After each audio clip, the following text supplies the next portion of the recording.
je déclare ouvert le présent atelier de réflexion sur le processus de justice transitionnelle en République démocratique du Congo. C'est par ces mots du ministre des Droits humains que s'est ouvert ce mardi 19 juillet 2022 l'atelier de réflexion sur les processus de justice transitionnelle en RDC, état des lieux et perspectives en vue de l'élaboration d'une politique nationale de la dite justice. Prenant la parole en premier, le président de l'équipe d'experts internationaux sur la justice transitionnelle en RDC a salué cette initiative qui, selon lui, dégage les reflets de la volonté du président Félix-Antoine Tshisekedi à lutter contre l'impunité. C'est avant d'évoquer la spécificité de la justice transitionnelle. L'objectif fondamental de la justice de transition est, premièrement, de faire la lumière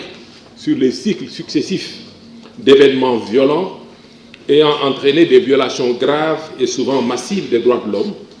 et du droit international humanitaire par l'identification des causes profondes des conflits et violations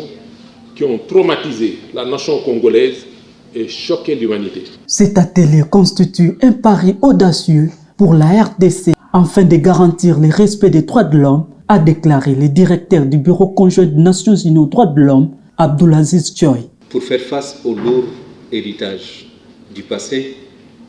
qui, comme vous le savez, a été caractérisé, entre autres, par des conflits qui ont entraîné des violences massives des droits de l'homme,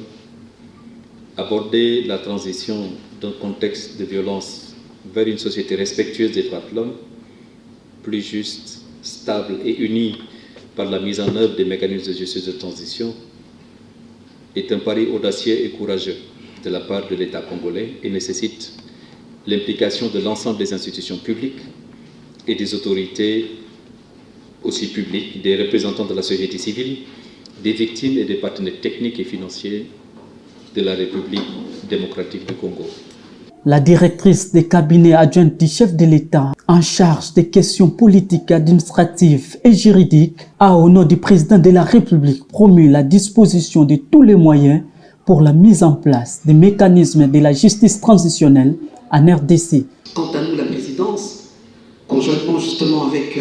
nos amis du gouvernement, nous nous arrangeons toujours et nous veillerons pour que les moyens financiers, humains,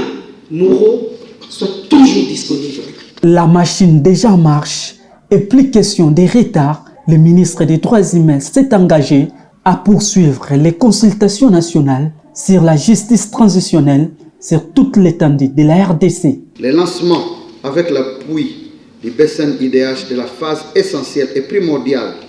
des consultations nationales et qui va se poursuivre dans toutes les provinces du pays afin de permettre à la population en général